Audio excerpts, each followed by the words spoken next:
होऊ शकते, परंतु एक करावं लागेल, तुम्हाला देहांत प्रायश्चित्त करावं लागेल, देहत्याग करावा लागेल. आणि विठ्ठलपंत पैठण मधून निघाले. अलंकापूर दिशेने चालत असताना आता आळंदीच्या जवळ आले, आता सिद्धबेटाच्या जवळ आले आणि बाहेर रुक्मिणी माता विठ्ठलपंतांची वाट पाहत होत्या. दिवस मावळतीला गेला होता. विठ्ठलपंत आलेले दिसले, हातामध्ये गुळ दिला, पाणी भरून तांब्या भरून पाणी दिलं आणि विठ्ठलपंतांना रुक्मिणी माता म्हणतात, मिळाला आपल्या मुलांना न्याय? होईल का आपल्या मुलाची मुंज? हा समाज पुन्हा आपल्या मुलांना स्वीकार करेल का? विठ्ठलपंत काहीही बोलत नाही. त्यावेळेस रुक्मिणी माता म्हटला, काय झालं पैठण मध्ये? मिळेल ना आपल्या मुलांना न्याय? त्यावेळेस विठ्ठलपंत म्हणतात, हा रुक्मिणी आपल्या मुलांना न्याय मिळेल, आपल्या मुलाचा समाज स्वीकारही करेल. त्यासाठी मला थोडं काम करावं लागेल. ते काम म्हणजे असं की मला देहदंड देहांत प्रायश्चित्त करावं लागेल. आणि मग रुक्मिणी माता म्हणतात, मी एक पतिव्रता आहे आणि मी एक पतिव्रता आहे. तुका म्हणे पतिव्रता तिची देवावरी सत्ता, मी एक पतिव्रता आहे. तुम्ही जिथे जाल तिथे मी तुमच्या सोबत येणार, मीही तुमच्या सोबत देहांत प्रायश्चित्त करणार. ठरलं गेलं विठ्ठलपंतांचं आणि रुक्मिणी मातेचं. संध्याकाळची वेळ झाली आणि आज आपल्याला देहांत प्रायश्चित्त करायचं इथं ठरलं गेलं. संध्याकाळी पुरणपोळीचा स्वयंपाक केला. आपल्या हाताने निवृत्तीनाथाला जेवू घातलं, आपल्या हाताने ज्ञानदेवाला जेवू घातलं, आपल्या हाताने मुक्ताईला जेवू घातलं, सोपान काकाला जेवू घातलं. आणि आता मांडीवरती पोरं झोपवल्या गेले. हाताने पोराला थापटून थापटून झोपी लावलं. मुलाला झोपी लागल्या. चारही मुलं व्यवस्थित झोपडीमध्ये झोपल्यानंतर विठ्ठलपंतांनी रुक्मिणी माता आज डोळे भरून आपल्या मुलाला पाहत होत्या. आज मुक्ताईला डोळे भरून रुक्मिणी माता पाहत होत्या. आज सोपान काकाला डोळे भरून पाहत होत्या. कारण आजचा शेवटचा दिवस होता. याच्यानंतर हे मुलं आपल्याला दिसणार नाही, आपण या मुलांनाही दिसणार नाही. आणि असं करता करता करता करता मध्यरात्र झाली. विठ्ठलपंत उठून उभा राहिले. झोपडीचा दरवाजा उघडला गेला. विठ्ठलपंत उठले हे रुक्मिणी मातेला समजलं. रुक्मिणी माताही विठ्ठलपंतांच्या नंतर उठल्या गेल्या. झोपडीचा दरवाजा उघडला गेला. विठ्ठलपंत बाहेर चालत असताना रुक्मिणी माता त्यांच्या पाठीमागे चालतात. 2-3 पावलं चालल्यानंतर पुन्हा आपल्या झोपडीकडे पाहतात. समोर आपला पती आहे, पाठीमागे आपली मुलं आहेत, सोन्यासारखी मुलं आहेत. अरे एखादी घार आकाशामध्ये हिंडावी आणि त्या घारेचं लक्ष तिचं चित्त आपल्या पिलापाशी असावं असं रुक्मिणी मातेला झालं. पायाखालची माती सरकल्या गेली. पुन्हा धावत पळत आपल्या झोपडीकडे आल्यात. माऊलीला पाहतायत, माझ्या निवृत्ती दादाला पाहतायत, सोपान काकाला पाहतायत, मुक्ताईला पाहतायत. सगळ्याला विलगतात, सगळ्याची पप्पी घेतायत, सगळ्याचे चुंबन घेतायत आणि पुन्हा निघतायत. विठ्ठलपंतांच्या पाठीमागे चालत असताना आता ठरलं गेलं, विठ्ठलपंतांनी आणि रुक्मिणी माताने देहांत प्रायश्चित्त केलं. दुसऱ्या दिवशी सकाळ झाली, सूर्योदय झाला आणि आता डोळे चोळीत चोळीत माझा सोपान उठलाय. माझी मुक्ताबाई उठली, मुक्ताई उठली, सोपान दादा उठलेत आणि डोळे चोळीत चोळीत चोळीत चोळीत अंगणात आले. जग जिंकणं कशाला म्हणतात सांगून जाईल तुम्हाला. डोळे चोळीत चोळीत अंगणात आले. अंगणात आल्यानंतर आईला आवाज दिला, आई बाबा. पाहतात तर काय, आई दारात नाहीये. शेजारच्या घरी गेले असेल, शेजारी पाहिलं, गावात पाहिलं, सगळीकडे पाहिलं. मुक्ताई आणि सोपान काकांनी पूर्ण गावात आळंदीत पाहिलं, परंतु आपल्या आई बाबा कुठं दिसत नाही. पुन्हा धावत पळत झोपडीकडे यावं आणि झोपडीकडे आल्यानंतर म्हणावं आपल्या ज्ञानदादाला, ए ज्ञानदादा सांगणार आहे ज्ञानदादा, पुढेच रे आपली आई, पुढेच रे आपले बाबा. ज्ञानदादा पुढे गेले आपली आई, पुढे गेले आपले बाबा. आणि ज्ञानदादाने मुक्ताईला जवळ घ्यावं, सोपानाला जवळ घ्यावं आणि मुक्ताईला म्हणावं, ए मुक्ता, आपल्या आई बाबा अशा यात्रेला गेले, पुन्हा आपल्याला कधी भेटणार नाही. अशा यात्रेला गेले निघून, पुन्हा आपल्यात येणार नाही. आपल्या आई बाबा आपल्याला सोडून गेले. त्यावेळेस माझी मुक्ताई आणि माझा सोपान आपल्या ज्ञानदादाला विचारतोय, ज्ञानदादा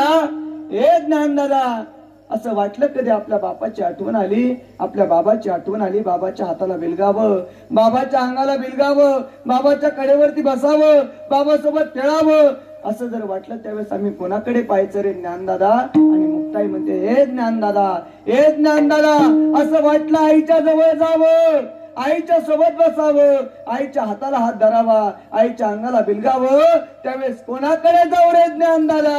आणि तो ज्ञानदादा आपल्या मुक्ताईला आणि सोपानाला म्हणतो, सोपाना ज्या वेळेस आपल्या बाबाची आठवण येईल त्यावेळेस या निवृत्तीदादाकडे जा. हा निवृत्तीदादा तुमचा बाप होईल. आणि ज्या वेळेस आईची आठवण येईल त्यावेळेस या ज्ञानदादाकडे, हा ज्ञानदादा तुमची आई होईल. तुमचीच नाही तर जगाची आई हा ज्ञानदादा होईल. याला जग जिंकणं म्हणतात. विठ्ठल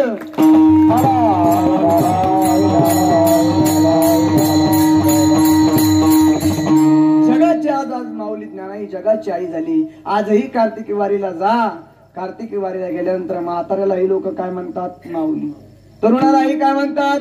माऊली. अरे महिला असेल माऊली, पुरुष असेल माऊली, चोर असेल माऊली, आणि भिकारी असेल माऊली, पोलीस असेल माऊली, सगळ्याला माऊली म्हणतात. का? कारण ती वारी माझ्या माऊलींची आहे. आजही आळंदीला गेल्यानंतर शिक्षण घेण्यासाठी एखादा गरीब मुलगा असला, एखादा श्रीमंत असला, तरीही भेदभाव केला जात नाही. गरीबालाही त्याच लाईनीत जेवण मिळतं, त्याच रांगेत जेवण मिळतं, आणि श्रीमंताच्या मुलालाही त्याच लाईनीत त्याच रांगेत जेवण मिळतं. असं नाही की तू गोरा आहे वरच्या पंक्तीला बस, तू काळा आहे. तू जग जिंकलं माझ्या तुकोबारांनी सांगत होतो तुम्हाला, तुमचं आणि माझं नाव या गादीवरती यायचं असेल, एक जग जिंकावं लागेल. महाराज नाही ना हो जग जिंकणं सोपं. मग आपलं शरीर जिंका. शरीर जिंकणं सोपं आहे का? नाही नाही नाही. एक एक एक एक एक एक विकार जिंकावा लागतो, काम जिंकावा लागतो, क्रोध जिंकावा लागतो, लोभ, अहंकार, या सगळ्या गोष्टी जिंकाव्या लागतात. आज जर नाव जर पत्रिकेत नसलं तर आपण लग्नाला जात नाही.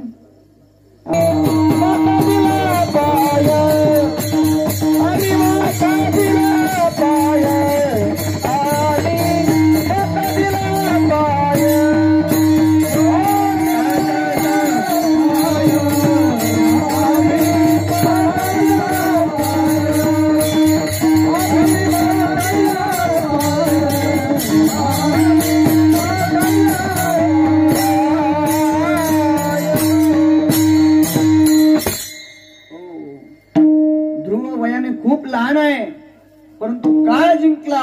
काळाच्या डोक्यावर पाय ठेवून ध्रुव तारा रोजही संध्याकाळी आपल्याला दिसतोय. काळ जिंकलाय ध्रुव. काळ जिंकलाय कोणी? काळ जिंकलाय 350 वर्षापूर्वीचा इतिहास पहा. अफजल खान नावाचं संकट या महाराष्ट्रामध्ये आलं होतं. काळ कोणी जिंकला जाता जाता सांगून जाईल. अफजल खान रूपी महाराष्ट्रावरती संकट आलं होतं. अफजल खान साधा सुद्धा नव्हता मायबापांनो. अफजल खानाने तुळजाभवानीच्या टिकरे केले होते. अफजल खानाने पंढरपुरामध्ये रावळामध्ये गाय मारली होती. गायीच्या रक्ताच्या थारोळ्यात तया नाचला होता अफजल खान. एवढ्यावरती थांबला नव्हता अफजल खान. अफजल खान स्वतःला बुज शिकन आणि कुप्रशिकन म्हणत होता. म्हणजे मूर्ती आणि मूर्तीपूजकांचा कर्दन काळ स्वतःला समजत होता. तो अफजल खान माझ्या छत्रपती शिवरायांनी प्रतापगडच्या पायथ्याशी आणला आणि 32 दाताचा बोकड प्रतापगडच्या पायथ्याला उभा फाडलाय माझ्या बापाने. म्हणून इतिहास फुटफुटला. फिक्र न कर नादान ये शिवा का खड़ा है. अरे फिक्र न कर नादान ये शिवा का खड़ा है. जैसे कान को की डाल में खड़ा है. घना घना में मूर्ती बंगल्या तुळजा पंढरपुरी. वाघ नक्याने खान पाडीला प्रताप दुर्गावरी. वाघ नक्याने खान पाडीला प्रताप दुर्गावरी.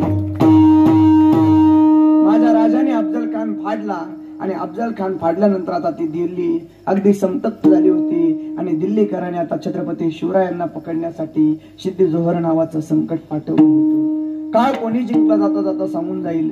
सिद्धी जोहर नावाचं संकट या महाराष्ट्रात पाठवलं होतं. सिद्धी एकटा आला नव्हता, तर येता येता सिद्धी जोहरने 40,000ची फौज घेऊन या महाराष्ट्रावरती आला होता. आणि महाराष्ट्रावरती आल्यानंतर महाराज त्यावेळेस होते पन्हाळगडावरती. महाराज पन्हाळगडावरती होते. सिद्धी जोहरने पन्हाळाला वेढा दिला. 40,000ची फौज घेऊन असा वेढा दिला, आतली हवा बाहेर जाऊ नये आणि बाहेरची हवा आत येऊ नये. आतला चिटपाखरू बाहेर जाऊ नये, बाहेरचं चिटपाखरू आत येऊ नये. एवढा कर्कच्च वेढा त्या सिद्धी जोहरने पन्हाळाला दिला. आता महाराज आता पन्हाळावरती अडकून पडलेत. महाराजांना पन्हाळा सोडणं गरजेचं होतं. आता कुठेतरी स्वराज्याचं स्वप्न लोक पाहत होते. आता कुठेतरी शेतकरी शेतीला लागला होता. आता तरी प्रत्येकाला वाटायचं की आपलं स्वराज्य आलं. आता तरी कुठे घरातली बाई आणि गोठ्यातली गाई सुरक्षित राहू लागली होती. आता कुठेतरी अखंड हरिनाम सप्ताह चालू झाले होते. आणि अशा वेळेस सगळे स्वप्न पाहत असताना महाराज पन्हाळावरती अडकून पडले. महाराष्ट्राला पन्हाळा सोडणं, महाराजांना पन्हाळगड सोडणं खूप गरजेचं होतं. दिवसामागून दिवस जात होते, महिन्यामागून महिने जात होते. महाराजांना पन्हाळा सोडणं गरजेचं होतं. महाराजांनी आई तुळजाभवानीला कौल मागितला आणि तुळजाभवानीने महाराजांना कौल दिला आणि ठरलं गेलं. बाजीप्रभूंना बोलावण्यात आलं. बाजीप्रभूंना महाराजांनी सांगितलं, बाजी काहीही करा, आपल्याला पन्हाळा सोडायचा. आणि ठरलं गेलं. बाजीप्रभूंनी 300-350 बांधल मावळे बाजीप्रभूंनी घेतले. ठरलं गेलं 2 पालख्या तयार करायच्या. एका पालखीमध्ये शिवा न्हावी समाजाचा मावळा शिवा काशीद एका पालखीमध्ये बसणार, दुसऱ्या पालखीमध्ये माझे राजे छत्रपती शिवराय बसणार. आडमार्गाने एक पालखी आडमार्गाने विशालगडाच्या दिशेने जाणार आणि एक पालखी राजमार्गाने त्या सिद्धी जोहरकडे जाणार. ठरल्या गेलं. आता संध्याकाळ झाल्यानंतर रात्र झाली आणि पाऊस धो चालू होता. महाराज आता पालखीमध्ये बसले होते. मावळ्यांच्या खांद्यावरती महाराज पालखी घेतली होती आणि मावळे छत्रपती शिवरायांना घेऊन आडमार्गाने जात होते. आता वेळा 50 पावलावरती आला, आता वेळा 25 पावलावरती आला, आता वेळा 5 पावलावरती आला. बघता मावळ्यांचं वेड्यामध्ये मावळे सामील झाले. बघता वेळा मागे पडत चालला होता. मावळे पुढे पळत होते, वेडा मागे पळत होता. मावळे पुढे पळत होते. वरून धो असा पाऊस होता. मावळ्याच्या अंगावरती घाम निघत होता, कारण महाराष्ट्राची जोखीम मावळ्यांच्या खांद्यावरती होती. आणि आता बघता आडमार्गाने राजाला घेऊन मावळे निघत होते आणि एका जाळीतून डोळे चमकले.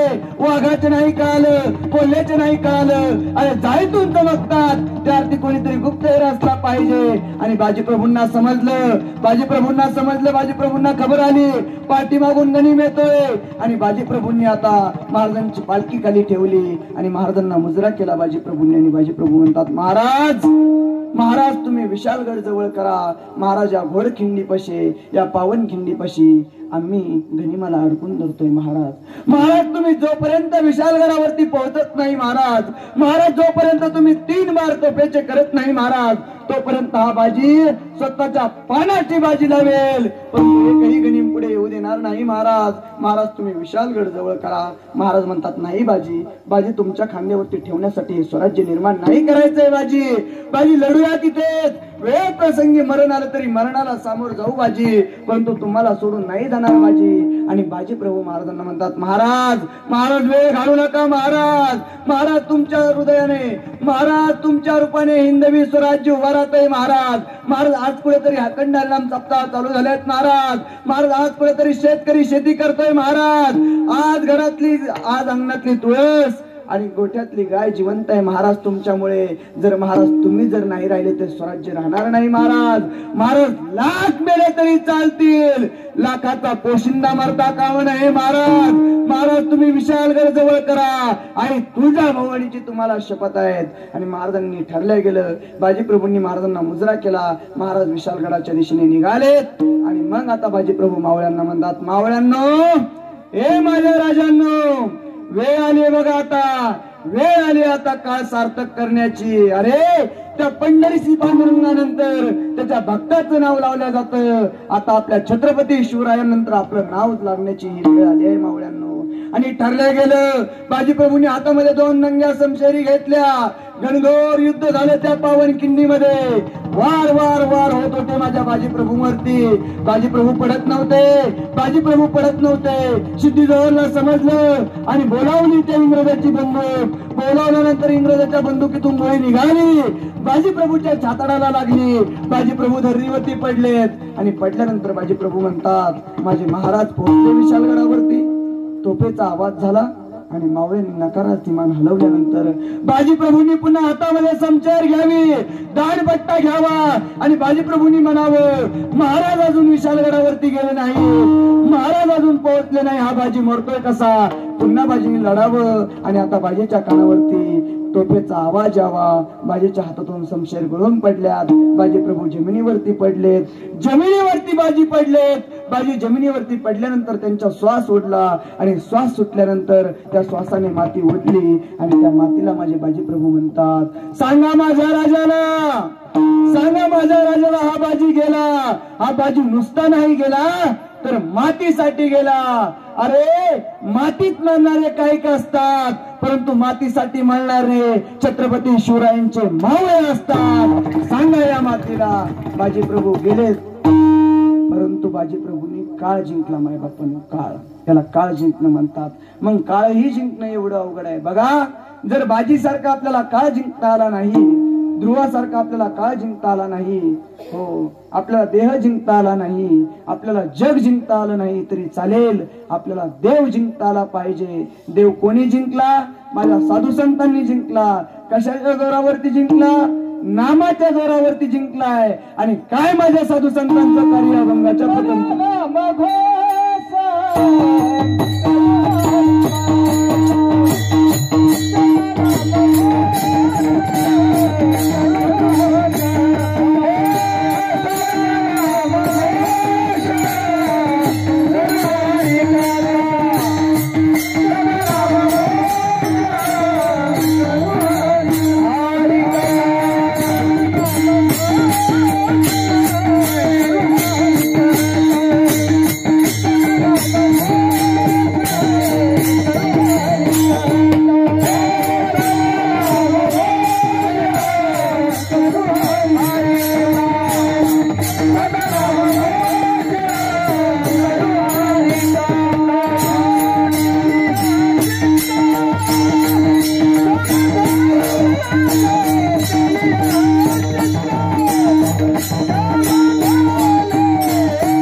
म्हटलं होतं तुम्हाला 3 प्रकारचं जीवन असतं. 1 तुमचं माझं जीवन, 2 भगवंताचं जीवन आणि 3 संतांचं जीवन. प्रत्येकाचं कार्य भिन्न भिन्न आहे. जर तुमचं माझं नाव जर या व्यासपीठावरती यावं वाटत असेल, 4 पुरुषार्थ कमवा, त्यावेळेस आपलं नाव येईल. 2 देवाचं जीवन, देवाचं कार्य. काय देवाचं कार्य, काय देवाचा धंदा, देव कशासाठी येतो? धर्म रक्षा वया अवतार घेसी आपुल्या पाळीसी भक्तजना किंबहुना यदा यदा हि धर्मस्य ग्लानिर्भवति भारत. ज्या ज्या वेळेस धर्माला उतावळते काळ लागेल त्या त्यावेळेस भगवंत अवतारला येत असतो. हे भगवंताचं कार्य, हा भगवंताचा धंदा. आणि मग साधू संतांचा काय? सदा नाम घोष करू हरी कथा, तेने सदा चित्ता समाधान. ओ काय साधूचं कार्य, काय साधू संतांचा धंदा? तर एकच, सदा नाम घोष करू हरी कथा, तेने नाराजनी हाची दांडा, निराजनी हाची दांडा.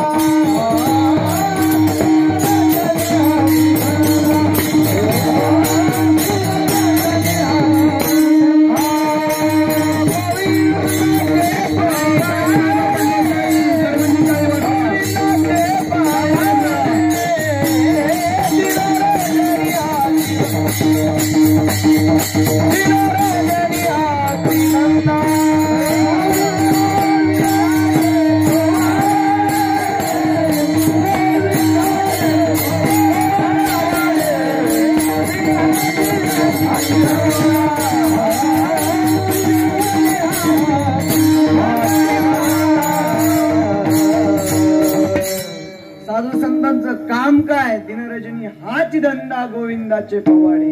एवढे नामस्मरणात तल्लीन झाले साधू संत, एवढे तल्लीन झाले की काय खावं आणि काय खातो याचंही भान राहिलं नाही. तुम्हाला जाता जाता सांगून जाईल बघा. सर्वप्रथम म्हटलं होतं तुम्हाला, जर तुम्हाला याच्यासारखं छत्रपती शिवरायांसारखं जग जिंकता नाही आलं तरी चालेल. 2 बाजीप्रभूंसारखा काळ जिंकता नाही आला तरी चालेल.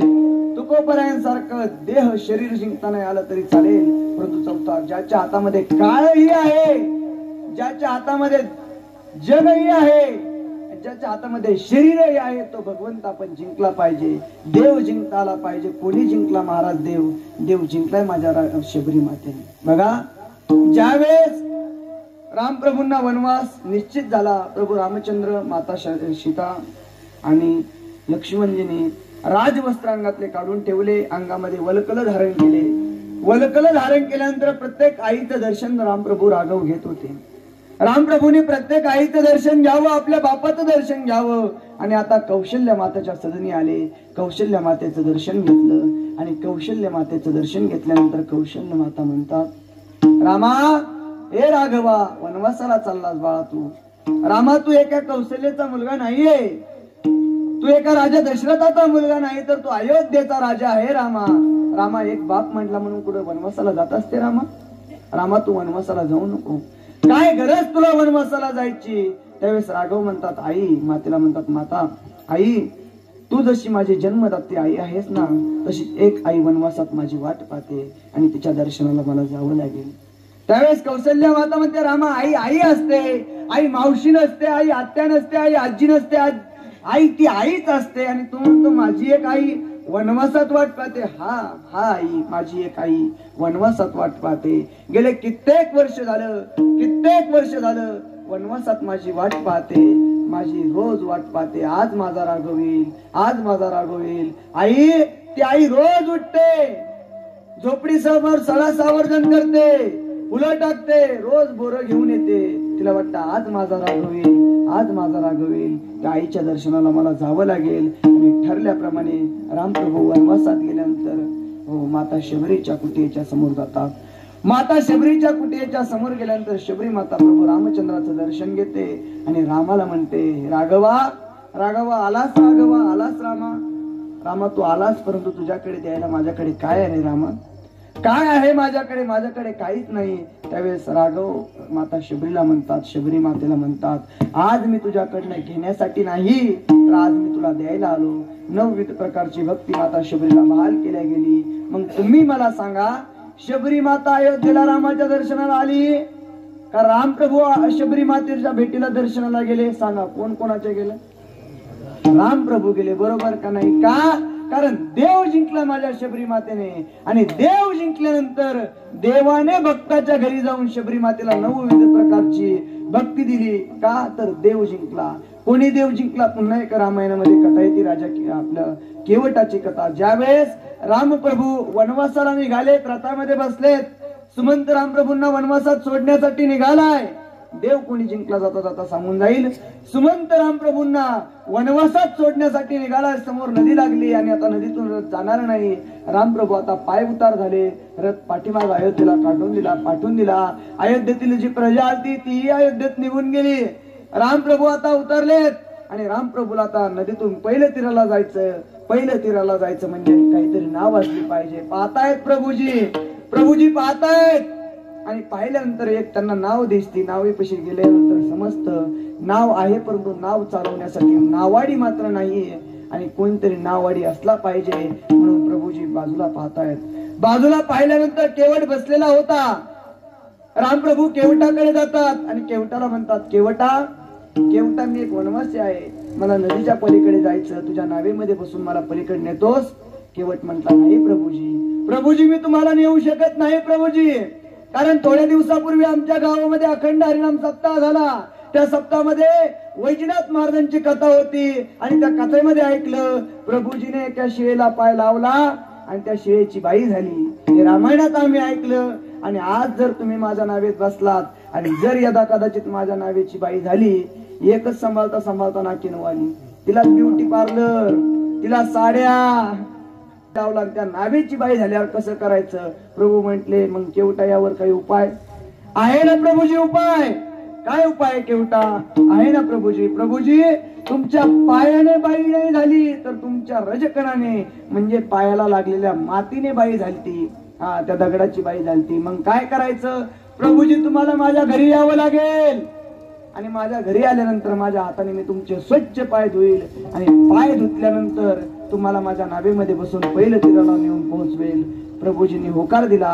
रामप्रभू, लखनजी आणि आता माता सीता केवटाच्या घरी निघाल्या. केवटाच्या घरी गेल्यानंतर केवटाने पाय धुण्यासाठी काठवत आणली. काठवत कळते का? आता आमच्या आजाबाईंना काठवत नवीन सुनांना काय करणार? काठवत आता ते ताट आलं, परात म्हणतात त्याला. काठवत लाकडी असायची पूर्वीच्या काळामध्ये, काठवत होती बघा स्वयंपाक बनवण्यासाठी. काठवद आणली. त्या काठवदीचा विषय असा होता, काठवद का आणली, का धातूचा आणलं नाही, तर काठवद आणण्याचं कारण असं होतं, ते काठवद होती लाकडाची.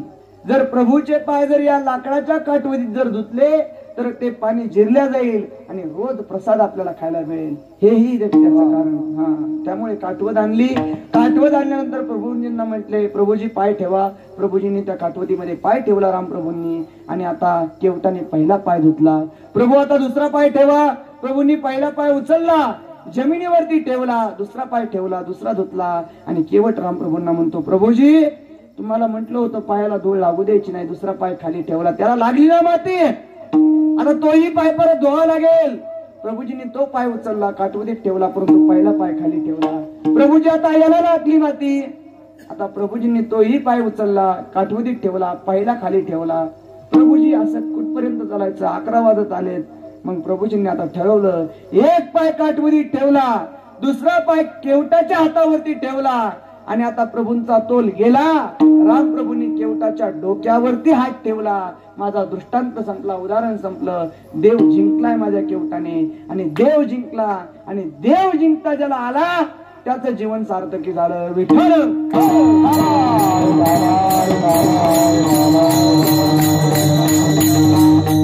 मग देव कशाच्या जीवावरती जिंकता येतो, तर देव जर जिंकायचा असेल तर सदा नाम घोष करू हरी कथा, तेने सदा चित्ता. भगवंताचा विरतपणे नामस्मरण करणे, नाम धारण करणं. परंतु आम्हाला काही जमल महाराज, तुम्ही काही सांगा, दिवस दिवस आम्ही पत्ते खेळू, पण नामस्मरण नाही करू शकत. आम्ही 5 मिनिट नामस्मरण नाही करू शकत. अहो अर्जुनाच्या रोमारोमातून कृष्ण कृष्ण आवाज येत होता. आज आमचे केस गळून गेले, फार ढवळे केस झाले, तरी आम्हाला आपलं चोखोबरायांच्या हाडातून विठ्ठल विठ्ठल ध्वनी येत होता. आज आमच्या हाडाचे काळे झाले, रक्ताचं पाणी झालं, तरी आम्हाला विठ्ठल विठ्ठल म्हणावंसं वाटत नाही. जनाबाईच्या गौऱ्यातून विठ्ठल विठ्ठल आवाज येत होता. आमच्या गौऱ्या स्मशानभूमीत गेल्या, तरी आम्हाला विठ्ठल विठ्ठल म्हणावंसं वाटत नाही, नामस्मरण करावंसं वाटत नाही. परंतु खरं सांगू तुम्हाला, भगवंतांनी हा देह जर तुम्हाला आणि मला कशाला दिला असेल, तर देवे दिला देह.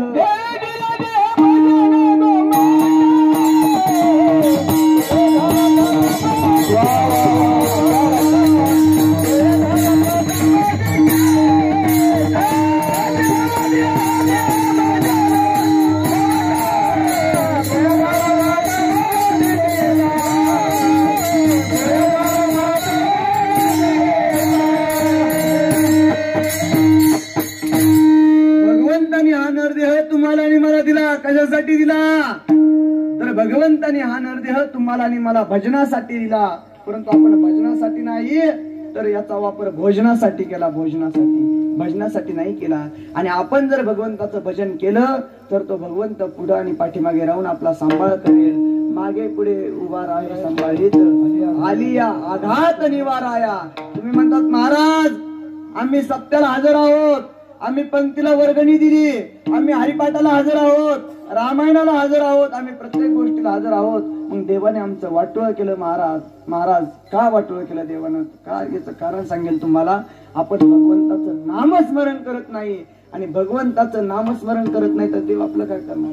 घेशी तेव्हा देशी, भगवंताचा विषय आहे. ऐसा असशी उदार, भगवंताचं नामस्मरण करा, आणि नामस्मरण केल्यानंतर भगवंत मागाने पुढे राहून तुमचं कार्य करेल. नोहे वेळ प्रसंगी भगवंत बायकोही व्हायला तयार आहे, त्यासाठी नामस्मरण करावं लागेल. अर्जुनाचं झालता का नव्हतं. प्रत्येक दासही व्हायला तयार आहे, सेवकही व्हायला तयार आहे. प्रत्येक पार्ट भगवंत तुमचं निभावायला तयार आहे. काळ सार्थक केला त्याने,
तुमच्या आणि माझ्यासाठी वाटेल ते व्हायला तयार आहे. त्यासाठी भगवंताचं नामस्मरण नामचिंतन केलं पाहिजे. बघा, एक दिवसाचा प्रसंग आहे. माझ्या तुकोबरायांच्या देऊमध्ये तुकोबरायांच्या घराच्या समोर पाहुणे आलेत. पाहुण्याने आवाज दिला, पाहुण्याने कडी वाजवली आणि कडी वाजवल्यानंतर जिजाऊ आईसाहेबांनी दार उघडलं. दार उघडल्यानंतर पाहुणे आत आले. पाहिलं पाहुण्याकडे, ओळखीचे वाटले, माहेरचे पाहुणे होतात. आणि माहेरचे पाहुणे म्हटल्यानंतर महिला मंडळाला तेव्हा चांगलं वाटतं. असं म्हणतात, माहेरचं पुत्र जरी सासरवाडीला आलं, सासरी आलं तरी महिला मंडळाला आनंद होत असतो. जिजाऊ आईसाहेबांना समजलं आपल्या माहेरचे पाहुणे आहेत. जिजाऊ आईसाहेबांनी तांब्यामध्ये पाणी घेतलं, हातामध्ये गुळाचा खडा घेतला, पाहुण्याला पाणी दिलं, गुळाचा खडा दिला आणि पाहुण्याला विचारलं काय येणं केलं, काय येणं केल्यानंतर असं विचारल्यानंतर पाहुण्यांनी जी पिशवी आणली होती सोबत त्या पिशवीमध्ये हात घातला. पिशवीमध्ये हात घातला, पत्रिका काढली, पिशवीमधून आपलं नारळाचा खोबऱ्याचा तुकडा काढला, त्याच्यानंतर थोडे तांदूळ काढले, जिजाऊंच्या हातामध्ये ठेवले आणि सांगितलं आमच्या मुलीचं लग्न काढलं. तुम्हाला ही मूळपत्रिका, तुम्ही आणि तुकाराम महाराजांनी आमच्या मुलीच्या लग्नाला यायचं, ही मूळपत्रिका तुमच्याजवळ राहू द्या. मूळपत्रिका दिली. पाहुणे निघून गेले. पाहुणे निघून गेल्यानंतर तुकोबराय भजन करून आले. भजन करून आल्यानंतर आपला विणा खुंटीला लटकवला. विणा खुंटीला लटकवल्यानंतर बैठकीमध्ये बसल्यानंतर जिजाऊ आईसाहेब आले आणि जिजाऊ आईसाहेब म्हणतात माझ्या माहेरचे पाहुणे आलते, त्यांनी आपल्याला मूळपत्रिका दिली, आपल्याला लग्नाला जावं लागेल. आणि लग्नाला जावं लागेल म्हटल्यानंतर तुकोबराय म्हणते तुला जायचं असलं तर तू जा, मी लग्नाला येणार नाही. येणार नाही म्हटल्यानंतर जिजाऊ आईसाहेब म्हटल्या आपल्याला लग्नाला जावंच लागेल. तुकोबराय म्हटले तुला जायचं तर तू जा, मी काही येणार नाही. आणि मग जिजाऊ म्हणतात आपल्याला ही एक भागीरथी नावाची मुलगी आहे, आपल्याला ही एक मुलगा आहे, आपल्या मुलीच्या आणि मुलाच्या लग्नाला जर कोणी यावं तुम्हाला वाटत असेल तर आपण लोकांच्या मुलाच्या लग्नाला गेलं पाहिजे, तुम्हाला लग्नाला यावं लागेल. तरीच माझे तुकोबराय म्हणतात मला काही लग्नाला यायचं नाही. आणि मग जिजाऊ आईसाहेबांना राग आला आणि जिजाऊ आईसाहेब म्हणतात त्या विठ्ठलाची शपथ तुम्हाला आहे, त्या पांडुरंगाची शपथ तुम्हाला आहे, आपल्याला लग्नाला जावं लागेल. असं म्हणता क्षणी तुकोबरायांनी विणा गळ्यामध्ये घेतला, हातामध्ये चिपळ्या घेतल्या, निघाले. आणि निघाल्यानंतर जिजाऊंनी विचारावं कुठं निघालात? अगं तूच म्हणली लग्नाला जायचं, चल लग्नाला. जिजाऊ म्हटलं असं कुठं लग्नाला जात असते होय? हातामध्ये विणा चिपळ्या असं लग्नाला जात असते का? लग्नाला चांगले कपडे घालून जात असतात. लग्नाला जायची एक पद्धत आहे, असं जात असते का? ना आपल्या बापाला म्हणतो बाबा बाबा मलाही लग्नाला यायचं. भागीरथी म्हणते बाबा मलाही लग्नाला यायचं. आता मुलं पाठीमागे लागले. तुकोबरायांना वाटलं मुलाला जर न्यावं तर मुलाला घालायला कपडे नाहीत, लोक नाव ठेवतील. तुकोबरायांनी झोपडीमध्ये यावं आणि आल्यानंतर आपल्या भागीरथीला एका मांडीवरती आपल्या मुलाला कानाला ठेवावं आणि थापरून थापरून दोन्ही मुलांना झोपी घालावी. दोन्ही मुलाला झोपे लागल्यानंतर तुकोबरायांनी बाहेरून ताटीचा दरवाजा बंद करावा आणि जिजाऊ आईसाहेबांनी आणि तुकोबरायांनी लग्नाला निघून जावं. लग्नाला गेल्यानंतर पाहुण्यांनी विचारावं, महिला मंडळींनी जिजाऊंना विचारावं का हो तुमची मुलगी पाठीमागे नाही लागली का? तुमच्या मुलगी नाही आणली सोबत, मुलगा नाही आणला सोबत. आणि जिजाऊ आईसाहेबांच्या डोळ्याला पाणी यावं, पाणी पदराने पुसून घ्यावं आणि म्हणावं आमची मुलं आमच्या पाठीमागे लागत नाही. खरं तर वास्तविक त्यांना घालायलाच कपडे नव्हते, त्यामुळे मुलं नेले नव्हते. जिजाऊंनी तोंडाला डोळ्याला पदर लावावा. लोकांचे मुलं पाहिल्यानंतर जिजाऊंना समजावं आपले मुलं काय करत असतील, आता विचार करावा आपल्या मुलाचा.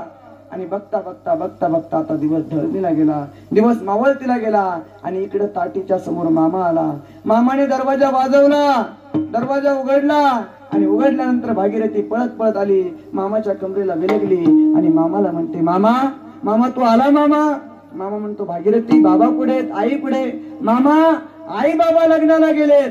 भागीरथी तुला नाही नेलं? मामा आम्हाला नाही नेलं, आम्ही पाठीमागे लागलो होतो, परंतु मामा आम्हाला घालायला कपडे नाहीत ना रे मामा, आणि आम्हाला कपडे नसल्यामुळे बाबाने आम्हाला नेलं नाही मामा. मामा आई बाबा लग्नाला गेलेत मामा.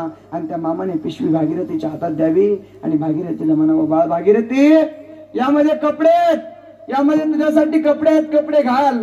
कानासाठी कपडे आहेत, तुझ्या भावासाठी कपडे आहेत. एवढंच नाही तर आईला बाबालाही कपडे आणलेत. आईला चोळी आणली, बाबाला धोतर आणलं, बाबाला नेहरू आणला. भागीरथी तुझे कपडे घाल. भागीरथीने कपडे घातले, आपल्या दादालाही घातले आणि आई बाबाचे कपडे आता त्या याच्यावरती ठेवून दिले. आणि ठेवल्यानंतर मामा भागीरथीला म्हणतात भागीरथी दिवस मावळला बाळा, अंधार झालाय, घरामध्ये दिवा लाव. आणि दिवा लाव म्हटल्यानंतर भागीरथी म्हणते, मामा ए मामा, अरे मामा काय आमची चेष्टा घेतोय मामा, काय आमची मस्करी करतोय मामा, गेले 15 दिवस झाला आम्हाला खायला दाना आमच्या घरामध्ये नाही मामा, 15 दिवसापासून चूल पेटली नाही मामा, आणि तू म्हणतोय काहीतरी दिवा लाव. मामा का मस्करी करतोय. मामाने दिव्यापाशी जावं, दिव्याला तेल घालावं, दिवा प्रज्वलित करावा. दिव्याचा उजेड आता झोपडीमध्ये झाला होता. मामाने येताना खाऊ आणला होता, भागीरथीला खाऊ घातला, आणि भागीरथीला खाऊ घातल्यानंतर मामा म्हणतो की भागीरथी आता उशीर झालाय, मला जावं लागेल घरी. आणि आल्या पावली मामा परत निघून गेला. मामा निघून गेला आणि आपल्या जिजाबाई साहेब आणि तुकोबाराय लांबूनच पाहतात आपल्या झोपडीकडे. लांबून पाहिल्यानंतर जिजाऊनी म्हणावं, बघा तुम्हाला तर काही संसाराची चिंता नाही, तुम्हाला काही मुलाबाळाची चिंता नाही. जाता जाता सांगून गेलते माझ्या भावाला, लग्नाला जाते, माझ्या मुलावरती लक्ष असू दे, बाळावरती लक्ष असू दे. ज्या अर्थी घरातून उजेड चमकतोय त्या अर्थी माझा भाऊ आलेला असावा. आणि असं ठरल्याप्रमाणे आता जिजाबाई साहेबांनी तुकोबाराय झोपडीमध्ये गेले. गेल्यानंतर भागीरथी पळत पळत बाबाकडे आली. बाबाला म्हणते, बाबा बाबा बाबा बाबा मामा आला होता, मामा आला होता बाबा, मामाने आम्हाला कपडे आणलेत, आपल्या दादालाही कपडे आणलेत, एवढेच नाही तर आईला आणि तुम्हालाही कपडे आणलेत. मामाने आम्हाला खाऊ घातला, दिवा लावला आणि मामा निघून गेला. आणि मग तुकोबाराय म्हणतात, भागीरथी बाळा कोणते कपडे आणलेत मामाने, दाखव मला. भागीरथीने ते कपडे दाखवले आणि दाखल्यानंतर त्या कपड्याला तुकोबारायने स्पर्श करावा आणि म्हणावं जिजाऊला, जिजा ए जिजा, हा भाऊ आलता जिजा, तुझा भाऊ नव्हता आला, जगाचा बाप आज आपल्या झोपडीमध्ये आलता, जगाचा बाप आपल्या झोपडीमध्ये आलता. ही जर ताकद कशाची असेल तर भगवंताच्या नामचिंतनाची असेल. त्यामुळे सर्वांनी एकदा वर हात करून सर्वांनी ज्या भगवंताची ताकद आहे त्या भगवंताचं नामस्मरण करूया. सर्वांनी आतले बाहेरचे, वेळ झालेला आहे, सर्वांनी वर हात करून एकदम मोठ्या आनंदात मोठ्या प्रेमात एकदम एक टाळी एक आवाज सर्वांनी भजन करू.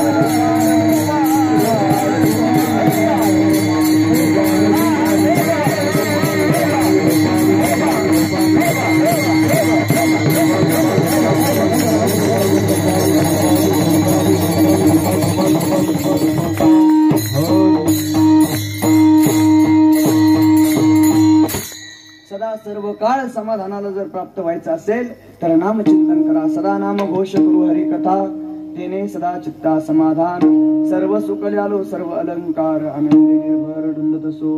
मग सदा समाधानाला जर प्राप्त व्हायचं असेल तर काय करायचं.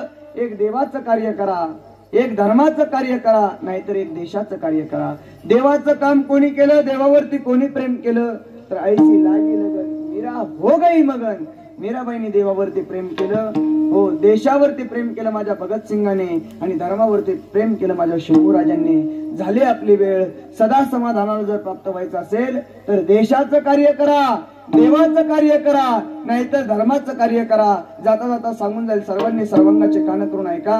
आज महिला मंडळ पुरुष वर्ग जर कीर्तनाला उपस्थित असतील, आपल्या गावात तरुण नाही का, आहे का नाही, आहे ना, हा तर सांगेल सर्वांना उद्या कीर्तनाला येताना प्रत्येक आईने आपल्या मुलाला घेऊन कीर्तनाला या.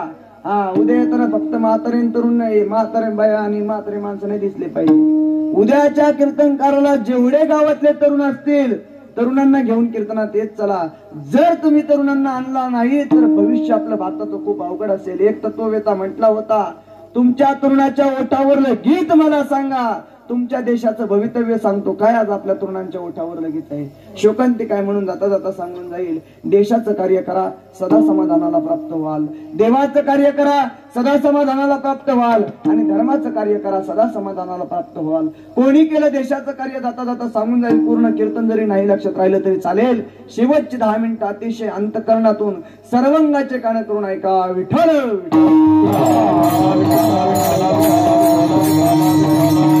देशाचं कार्य केलं तर माझ्या भगतसिंगाने, जालियनवाला हत्याकांड सर्वांनी ऐकला असेल. समोर भली मोठी अशी भिंत होती. भिंतीच्या अलीकडच्या बाजूला भारतातले लोक होते. काही म्हातारे होते, काही तरुण होते, काही बालक होते, काही महिला होत्या, काही पुरुष होते, काही गर्भवती महिला होत्या. त्यांच्या अलीकडच्या बाजूला इंग्रज अधिकारी होते. इंग्रज अधिकाऱ्याच्या हातामध्ये लांब पल्ल्याच्या बंदुका होत्या आणि त्या बंदुकीमधून गोळी निघायची. कोणाला तरी लागायची. एक एक एक एक गोळी निघायची. आणि ती गोळी पाहत नव्हती लहान आहे, तरुण आहे, म्हातारा आहे. ती गोळी फक्त एकच काम करायची, ते म्हणजे खून करण्याचं काम करायची. एवढं रक्त सांडलं होतं त्या मातीवरती, एवढं रक्त सांडलं होतं. त्या रक्ताने ती माती ओली चिंब झाली होती. रक्ताने न्हावून निघाली होती ती माती. आणि एवढी हत्याकांड घडलं होतं. असं म्हणतात ज्या वेळेस इंग्रजाच्या बंदुकीतल्या गोळ्या संपल्या त्यावेळेस ते हत्याकांड बंद झालं होतं. एवढी हत्या या भारत देशामध्ये घडली होती इंग्रजाकडून. आणि त्या हत्याकांडामध्ये त्या ठिकाणी माझे 7 वर्षाचे भगतसिंग उभा होते.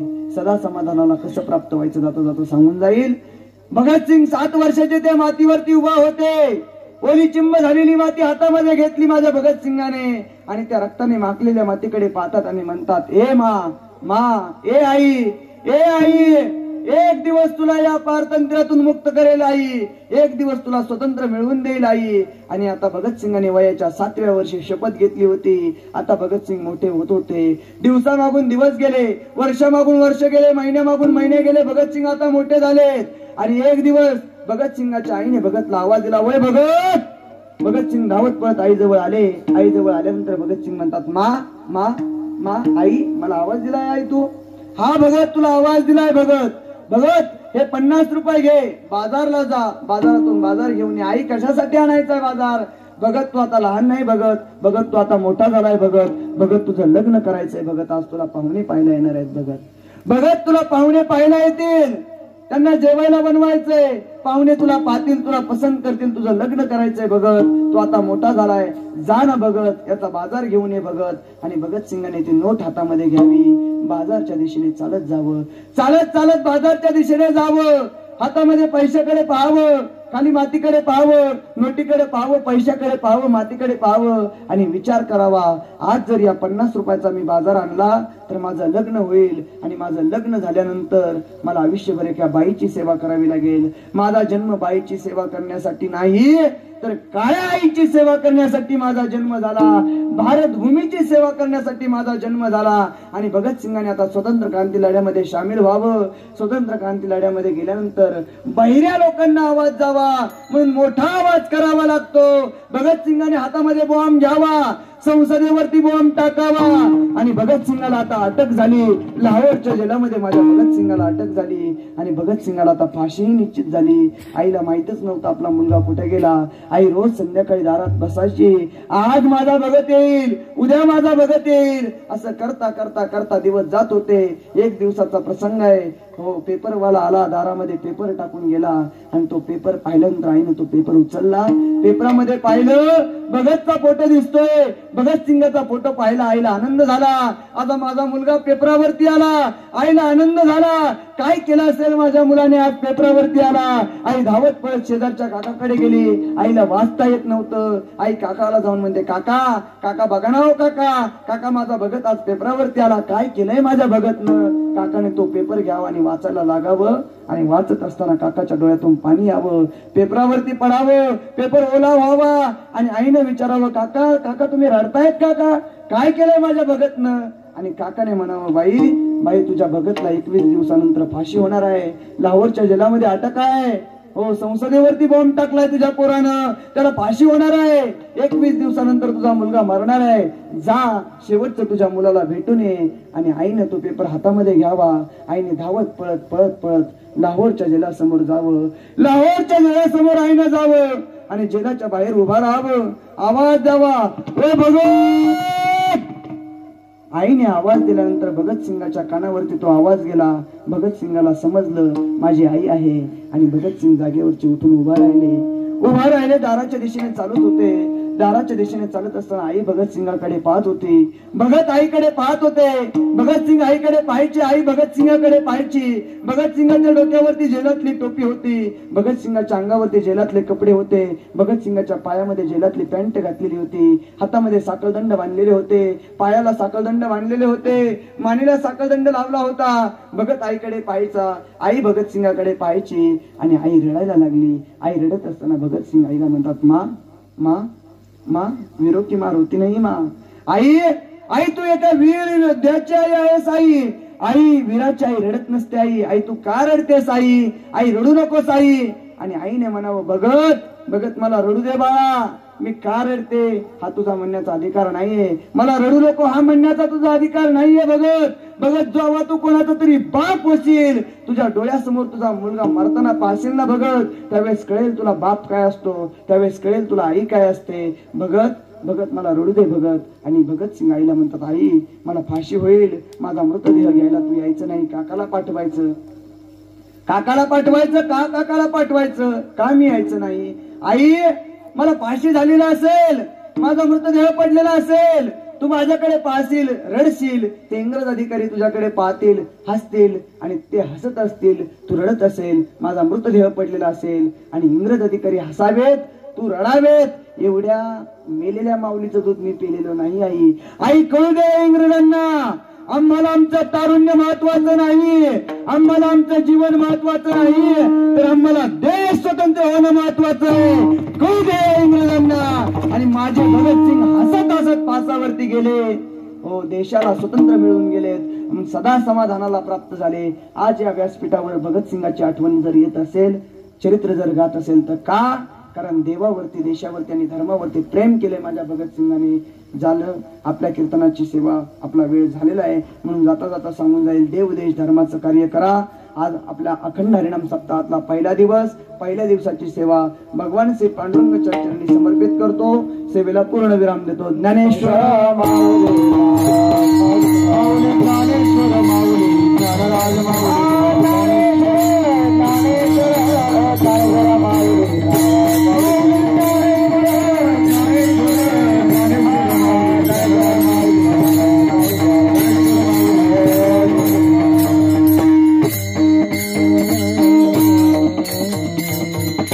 झालेली सेवा भगवंत